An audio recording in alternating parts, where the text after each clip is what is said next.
Are not two sparrows sold for a penny? Yan po ang sabi ng Panginoong Jesus. Yet not one of them will fall to the ground apart from the will of your Father. And even the very hairs of your head are all numbered. So, don't be afraid. You are worth more than many sparrows. At ang maikling katuruan na yan ay pagpalain ng Panginoon at maging source of great blessing to all of us. Now, what are the enemies of peace?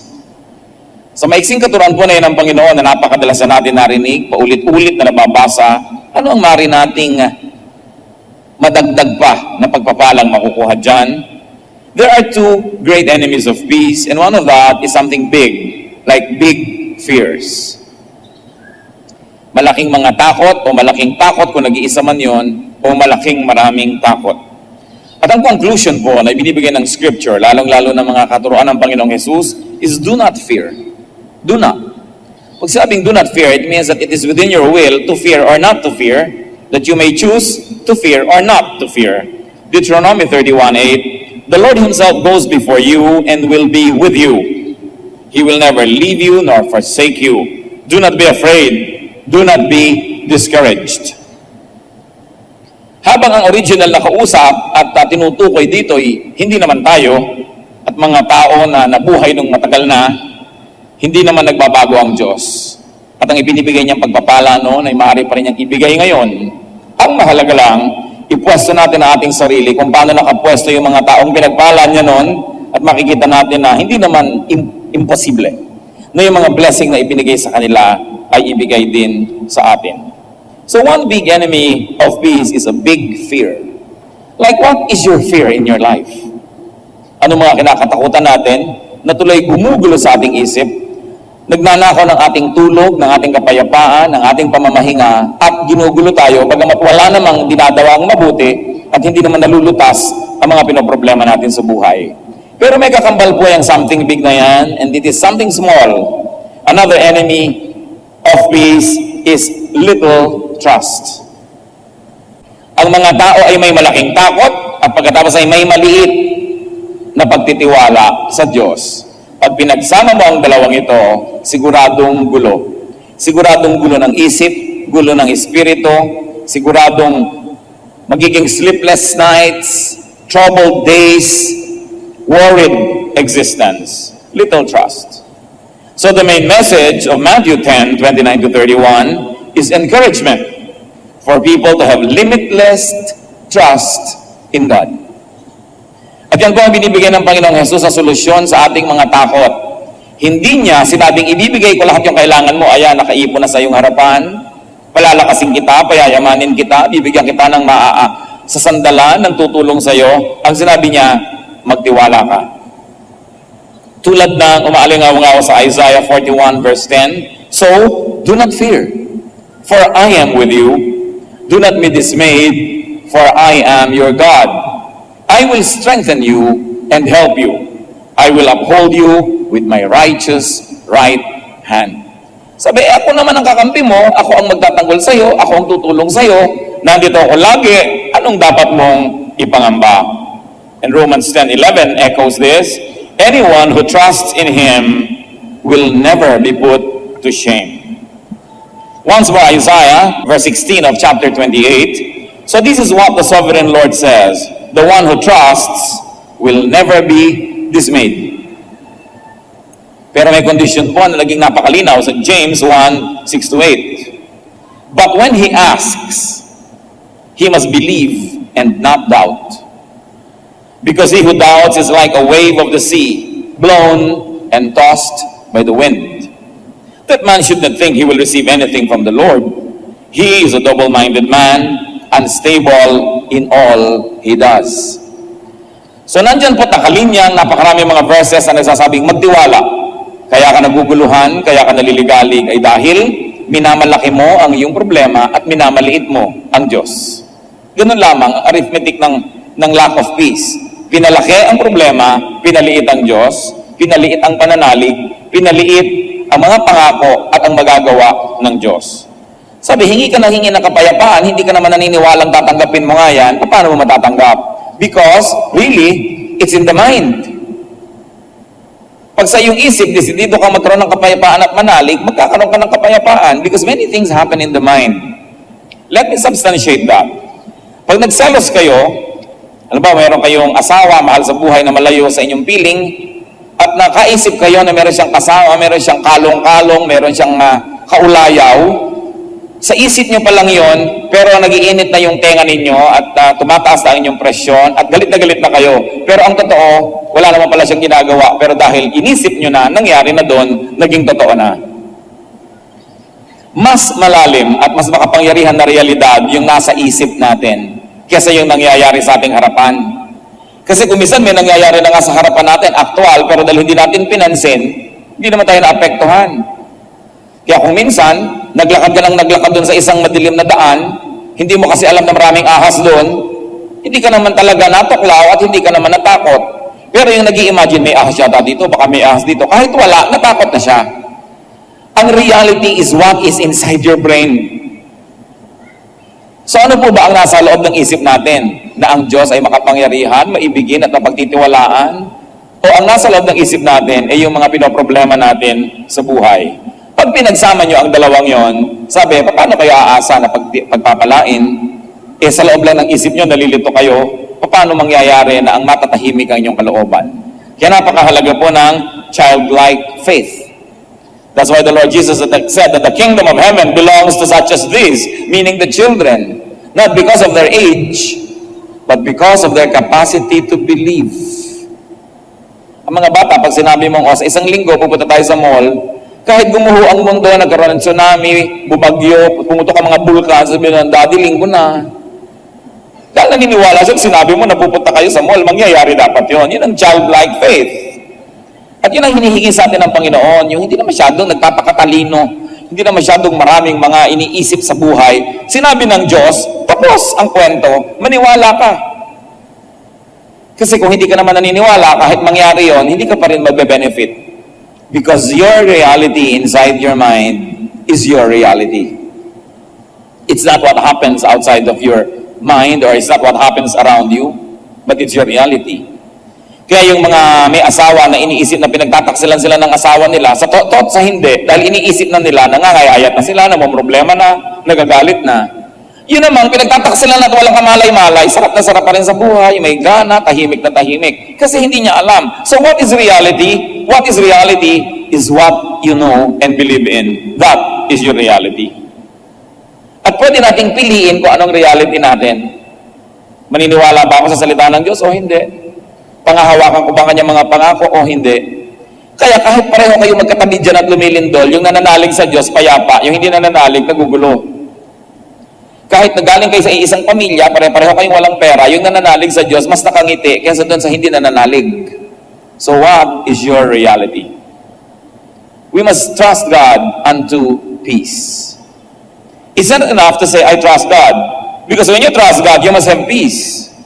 So you trust God to the point of having peace because you trust enough. At ano po yung mga argumento na nakita natin sa Scripture? As the Lord Himself said about the sparrows. Sabi niya, wala namang lumilipad ng mga sparrow na hindi alam ng Diyos na lumaglag pala yun o hindi pinayagan ng Diyos na malaglag mula sa himpapawid. So God cares for the birds. Sa culture kasi ng Israel, yung mga birds hindi considered na masyadong very special animals yan. So, silang ibinigay na example na ito nga, walang kwenta, hindi nyo pinapahalagahan, pero pinapahalagahan ng Diyos. Kaya ang sabi sa Matthew 6:26, look at the birds of the air. They do not sow or reap or store away in barns, and yet your heavenly Father feeds them. Are you not much more valuable than they? Kung mga ibon na hindi nagtatanim, hindi nag-agriculture, hindi nag-harvest, ayan at buhay pa. Subukan nyo na may inaalagaan kayong ibon, na hindi kayo makaalis dahil kailangan nyo lagyan ng tubig, lagyan nyo ng seeds, kailangan yung i-protect siya ng isang hawla, hindi lang para huwag siya makalabas, kundi para huwag siyang mapasok ng pusa, ng daga, ng mga malilikot na bata, at kung ano-ano. Subukan yung alagaan ng alagaan, namamatay pa rin. Pero hindi nyo ba naisip na yung mga ibon na lilipad-lipad lang dyan, hindi nyo naman inaalagaan bakit buhay? Kasi may ibang nag-aalaga doon eh. Inaalagaan sila ng Diyos. At mas nagsusurvive pa nga sila kaysa mga inaalagaan natin. Tingnan yung mga hayop na itinitira sa zoo, nangangayayat, lalo sa mga zoo ng Pilipinas. Diba? Hindi ba malaman kung yung bantay ng zoo o yung leon ang kumakain ng mga karne sa kaliitan ng sweldo ng mga bantay. So, napapahamak pa sila dahil alagaan ng tao. Gaano karami sa atin mga kapatid ang napapahamak dahil sa tao tayo nagpapaalaga. Dahil sa tao tayo umaasa. Bumubuo tayo ng mga pangarap sa paligid ng isang tao na pag ang taong yan ay nagkasakit o namatay o nagtaksil, guho ang buo nating pangarap. Magpapaalaga ka na rin lang, ba't di pa sa Diyos? Pero yung iba kasi, sa pagpapaalaga nga nila sa tao, kaya nalalayo pa sa Diyos. Lalo't kung ang nag-aalaga sa kanila, hindi naman marapat na yung mag-alaga sa kanila, napapalayo patuloy. Para mga hayop na ilagaan sa zoo, napahamak patuloy, mabuti na lang, iniwan na lang na ang kalikasan o ang Diyos ng kalikasan ang nag-aalaga sa kanila. Now, God cares for the birds, and very specifically in our reading, God cares for the sparrows. Interestingly, the sparrows are considered to be the cheapest of birds. Yan ang pinakamumurahing ibon sa Israel, tulad ng sa atin ay maya-maya. Diba? Yung mga lilipad-lipad dyan, binabato-bato na dating national bird. Buti na lamang at nagising ang nag-iisip kung ano ng national leaf, national food, national ewan, pinalitan ng malaking eagle. Kasi yung binabato-bato mo sa mga pilapil na iilag-ilag, yun ang national bird. Buti na lang at napalitan because symbols can sometimes affect the thinking of a people. So God cares, not only cares, but God cares individually for sparrows. Or God cares for sparrows in a very individualized way. Sabi niya, not one bird will fall from the air without God knowing it. And the conclusion was, you are more valuable than many sparrows. Kung ang isang sparrow, ang isang ibon, nahuhuni-huni kakanta-kanta na hindi pinapahalagahan kung minsan, ay pinapahalagahan ng Diyos, higit kang mas mahalaga sa higit na maraming mga sparrows pa. God cares for you infinitely more. At sinabi pa sa ating reading, God knows the number of your hair. Kung may tumubo, may nalagas, may tumubo, may nalagas, every day, alam ng Diyos ang latest count ng iyong buhok. And according to people who know, God counts, God numbers, God knows the condition of each strand of your hair. Ganun niya, kadetalyado na alam ang ating kalagayan. At sabi nila, ang average person, mahigit 100,000 strands ang buhok niya. Siyempre, meron diyang 20,000 na lang. Meron namang mahigit 100,000. Pero on the average, people have 100,000 strands of hair. At alam ng Diyos yon at any moment kung ilan ang latest count. Ano lang po yung conclusion na mula dito sa symbolic language na ito? That God knows your situation more than you do. Therefore, pwedeng ipagkatiwala sa Diyos ang ating buhay. Kaya tigil-tigilan yung mga panalangin na, Diyos ko, may sakit po ako sa Diyos. Alam ko yan. Diyos ko, ipo-hospital po ang nanay ko. Alam ko. Diyos ko, kailangan po namin ng pera. Matagal ko nang alam. Don't pray to inform God because God knows even the number of your hair. Kaya marami po tayong mga panalangin na walang katuturan. Yung pala, gusto mo lang i-inform yung katabi mo tungkol sa yung prayer. Mag-pray tayo, sister, at pag nakayuko na kayo, Diyos ko, alam niyo pong kailangan namin ng pera. Humipo po kayo ng mga kapatiran na tutulong sa amin. Yung pala, nagpaparinig ka lang doon sa katabi mo, dinaan mo pa sa prayer, kaya tuloy lalong walang nangyari. So don't want to inform God about your situation.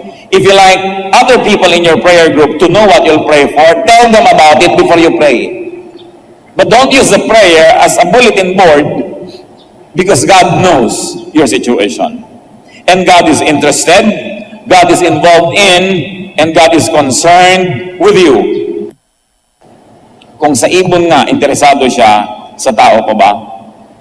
Kaya nung bumalik na naman siya sa isang simpleng bagay na binabaliwala, Luke 12:28, if that is how God clothes the grass of the field, and does not which is here today and tomorrow is thrown into the fire, how much more will He clothe you, O you of little faith?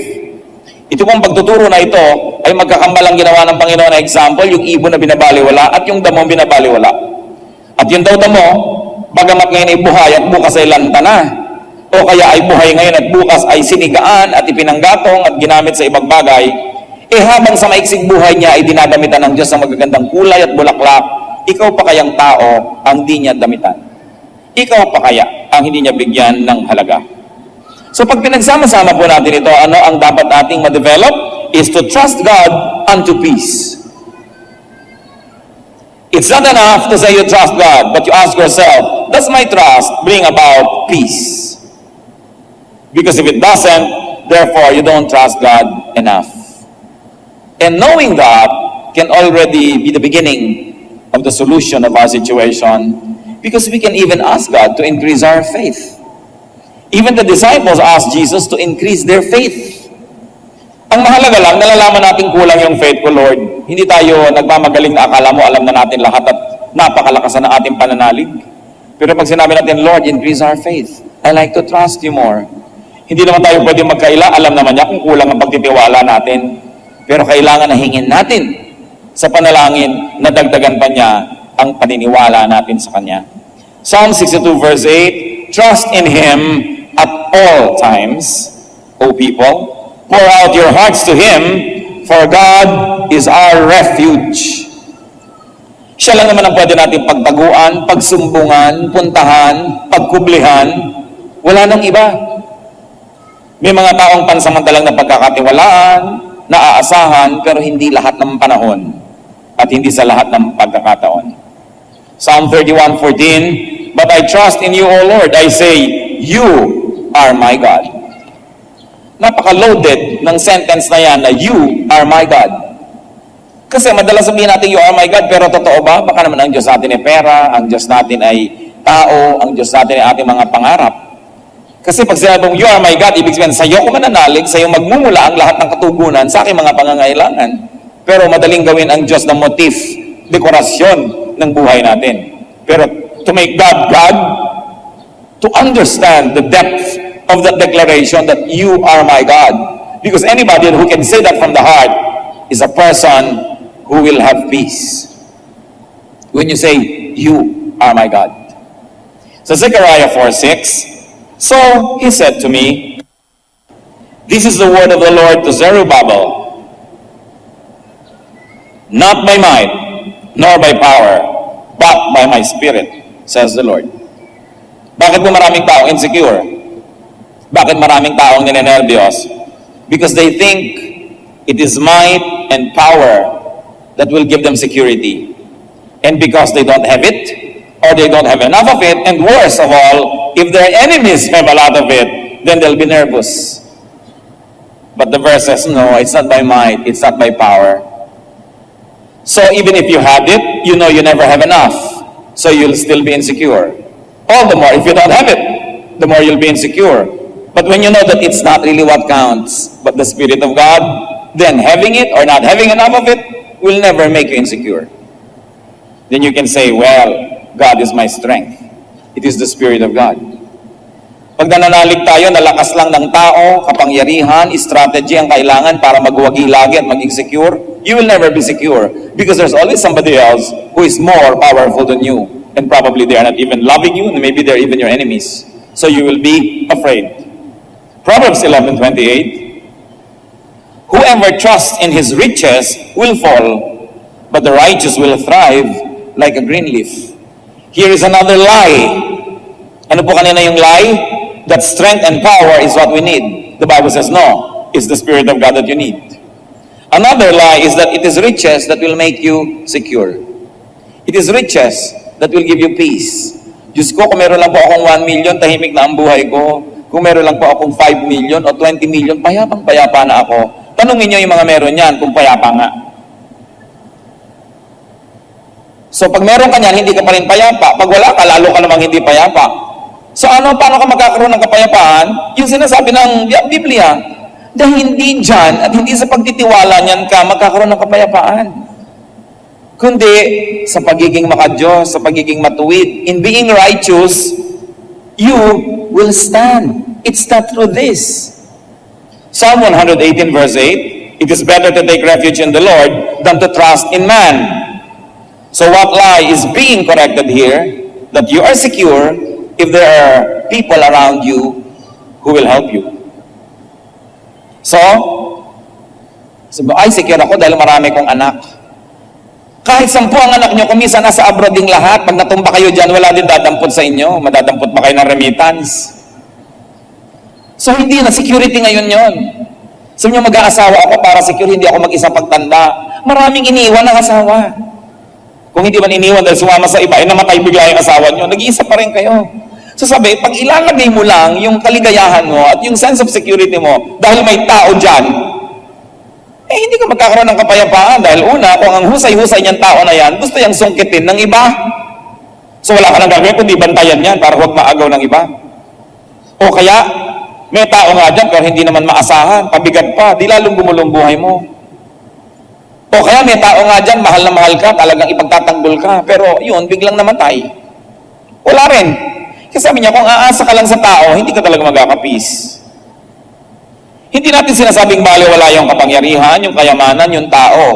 Up to a point, they can be very, very helpful. But if you would think that they are the answer to your longings, to your insecurity, and to your fears, we are wrong. Proverbs 28:26, he who trusts in himself is a fool, but he who walks in wisdom is kept safe. So sasabihin ng iba, hindi na lang ako gitiwala sa iba, sa sarili ko na lang. Ako na lang lahat. Pero sabi, isang malaking kabaliwan yan. Dahil hindi ka naman laging malusog, hindi ka laging magaling, hindi ka laging tama. Paano ka aasa sa iyong sarili? And these are the major sources of doubts. Walang tao sa paligid ko, doubtful tuloy kung magiging secure ako. Pero kung marami, doubtful din. Can I maintain them? Can I keep them? Wala akong pera, dapat ako karon para ako ma-secure. Nung marami kang yung pera, everybody likes to ask for it and everybody likes to take it, lalo ka na insecure. Tingnan nyo yung mga maraming nababalitang nananalo sa mga loto, mga biglang yumaman, lalong gumulo. Sa bagay, kung magulo buhay mo't mahirap ka at magulot mayaman, doon ako sa mayaman. No? Pareho rin lang gulo yan. Pero yung iba nagiging mitsa pa ng buhay nila tuloy. Kasi maraming tao, alam nyo, sanay maging mahirap dahil ipinanganak at lumaking mahirap. May practice. Pero hindi sanay maging mayaman. Kaya pag biglang nagkapera, lalong nagkakagulo-gulo ang buhay. Alam niyo yung pagkaroon ng maraming pera, pinagpa-practicean din dapat yan. Pag hindi ka sanay, naku, baka ma-allergy ka rin. Mahirap, pero allergy na, di bale na. No? Kaya lang, hindi ko mo nagkapera ka, okay na yun. Kasi ang pera is a very powerful energy. Para bang iyan ay isang napakalakas na bull, o kaya ay buffalo, o kaya ay kabayo. Kailangan magaling kang magrenda para yung lakas niya ay pakinabangan mo. Mapapunta mo ang kabayo, umahon, lumusong, kumaliwa, kumanan, huminto. Pero kung ang lakas-lakas ng kabayo at sasakay ka, tapos hindi mo control, ihahampas ka niyan, ihahagis ka niyan, at matatapakan ka pa. At ganun ang nangyayari sa mga taong hindi naman sanay maging matagumpay, sikat o mayaman, ay biglang tumagumpay o sumikat o yumaman, lalong nagkakawasak-wasak. So, mai-insecure ang mga tao. What is the major cause of fear? Trusting in wrong protectors, trusting in wrong saviors. Bakit yung iba sasabihin, naku, pagka nakabili na ako ng mga insurance sa mga anak ko, kaya pa ng buhay ko? Hindi na totoo yan. Kita nyo ngayon mga naghahabol ng mga educational plan, binawasan ang kinakain karne linggo-linggo para lang makapaghulog niyan. Tapos ngayon, ayan, naghahabol sa tambol mayor. Hindi lagi na kung nag-ipon ka, okay ka, pero dahil hindi mo naman alam pareho ang mangyayari, mas mabuti na rin mag-ipon. Pero hindi ko mo inipon ka, secure ka na. Hindi ko mo. Ang ginagawa mo ay yung iniisip ng marami na maganda ay tama na nga. Sabi sa Ecclesiastes 9:11, ni Solomon na pinakamarunong na tao sa balat ng lupa. Alam niya, sabi niya, may naobserbahan din ako I have seen something else under the sun. The race is not to the swift, or the battle to the strong, nor does food come to the wise, or wealth to the brilliant, or favor to the learned, but time and chance happen to them all. Siguro kung hindi si Solomon na nagsabi nito, gagirahin nyo pa eh. Buti na lang si Solomon at sinabi ng Diyos, pinakamarunong siya, so pwedeng pakinggan. Sabi niya, alam niyo, may naobserbahan pa akong isang kakatuwa sa buhay ng tao. Hindi ko mo mabilis kang tumakbo, ikaw ang mananalo sa karera. Hindi ko mo ikaw ang malakas, ikaw ang mananalo sa giyera. At hindi ko mo marunong ka, ikaw ang pupuntahan ng pagkain. At ikaw ang magkakaroon ng mga kailangan mo sa buhay. At hindi ko mo napakahusay mo, ikaw ang yayaman. Marami dyan na walang kahusay-husay, yan ang mayayaman. Sabi dyan, marami dyan mga mangmang, sila ang maraming pagkain. At meron dyan na hindi marunong tumakbo, ano't nangyari, siya pang nanalo sa karera. At may mga mahihina, nung magdigmaan, sila pa ang nanalo. Sabi niya, time and chance happen to them all. Anong paliwanag ni Solomon? Walang paliwanag dyan. Yan ang sinabi niya. Sasabihin mo, bakit po sabi ng nanay ko noon, mag-aral kang mabuti para gumanda ang buhay mo? Lagi po akong honor. Pero yung classmate ko noon, na laging bulok tutorian, mayaman ngayon. At kinukuha ako ng empleyado. Pangako pa naman ng nanay mo, mag-aral kang mabuti para mataas ang grade mo, para gumanda ang buhay mo. Although dahil hindi mo naman alam kung saan ka mapupunta, mabuti nang increasean mo na yung posibilidad na mapaayos ang buhay mo, mag-aral ka na at sundin mo. Pero hindi pa rin guarantee kahit lagi kang valedictorian. Karamihan nga pag may mga reunion, nagkita-kitaan dati magkaka-eskwela, yung mga bulok tutorian ng mayayaman. At yung mga honor-honor ay yung clerk sa City Hall. Although hindi naman masama maging clerk, no? Pero hindi natupad ang mga inaasam.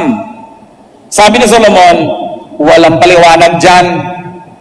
Talagang nangyayari sa buhay. So, hindi ko mo ginagawa mo rin ang lahat ng tama, pwede ka na masecure. Although, you increase the possibility that you might become secure. But even then, may X factor. Hindi naman churches na lahat nagde-design, dumami sila, bring 1, bring 10, kung ano-ano mga ginagawang programa para dumami yung membro, dumadami nga eh. Di ba? Hindi naman lahat ng nagtatanim, umaani ng kasing dami ng inaasahan nila. Hindi lahat ng nagsisikap ay may nararating. Pero ang sabi ni Solomon, time and chance happen to all. Ibig sabihin, kung gusto kang pagpalain ng Diyos, walang makakapigil. At kung ayaw ka naman pagpalain, walang makakapilit. So gusto mong makatiyak-tiyak sa buhay, sa Diyos ka magpalapad ng papel. Sa Diyos ka lumapit. Diyos ang bigyan mo ng kasiyahan dahil walang makakapigil sa Kanya kung ibig Kanyang pagpalain.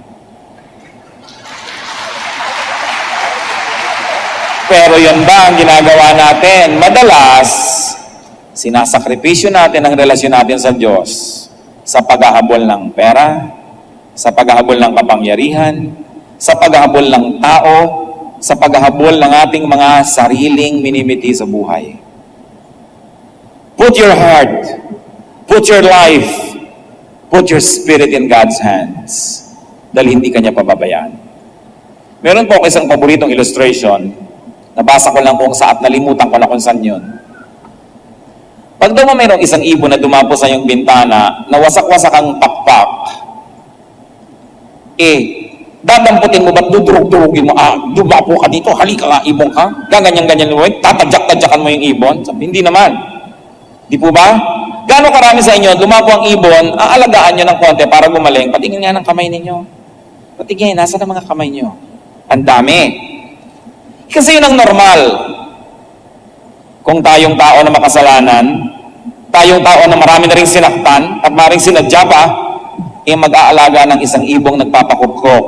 Ang tanong, hindi kaya tayo alagaan ng Diyos kung magpakupkop tayo sa Kanya? So bakit tayo mag-aalinlangan? Pag sinabi niyang huwag mong gawin, di sundin. Pag sinabing tanggalin mo itong ganito sa iyong buhay ng mapaayos ka, sundin. Kasi walang mapapahamak sa pagsunod sa Diyos. Hindi naman gagawin ng Diyos na, sumunod ka sa akin, lagot ka. Ipapahamak kita. Imposible. So gusto po nating mawala ang mga pangamba natin sa buhay, magkaroon tayo ng peace, just obey God. At huwag kayong mag-worry about the outcome. Huwag niyo sabihin, oh Diyos ko, sumusunod ako sa inyong 3 araw. O, nasa na ang blessing? Huwag niyo siyang apurahin, huwag niyong madaliin. Hayaan niyo lang siya. Let God be God. Proverbs 3:5-6. Trust in the Lord with all your heart and lean not on your own understanding. Sabi, magtiwala ka ng ganap at huwag kang sa sarili mo ka maniwala. Kung ang karunungan mo kumukontra sa sinasabi ng Diyos, sa kanya kayo maniwala at kalimutan mo yung karunungan mo na yan. Sabi, lean not on your own understanding. In all your ways, acknowledge Him and He will make your path straight. Sundin mo. Bakit gusto natin laging inaayos ang buhay natin? Kailangan ayusin ko to, kailangan ayusin ko yun. Ayos tayo ng ayos, halimbawa sa buhay ng anak natin, buhay ng asawa natin. Yung meron tayong messianic complex na parang hindi naaandar ang mundo pag hindi tayo ang nagpaandar, mali na ang lahat pag hindi tayo ang nasunod. Pero ang tanong, kung nagkaroon na kayo ng kalaban sa buhay, nagtataka kayo, hindi nyo naman siya inaalagaan, bukas buhay pa rin. In fact, ikatutuwa nyo sanang nawala na siya sa mundo. Kumisan gumagawa pa tayo ng masama laban sa ating kapwa, pero buhay pa rin. Hindi mo na nga inaalagaan, ginagawan mo ng masama, buhay pa rin. Alam niyo kung bakit? Kasi may Diyos na bumubuhay sa Kanya. Yung mga nag-abroad, dahil sa pagtakas sa kahirapan, so, ay, salamat, nakatakas na ako, nakarating na ako kung saan-saan. Pag uwi nyo sa inyong mga barangay, mas matataba pa sa inyo yung mga iniwan nyo nun.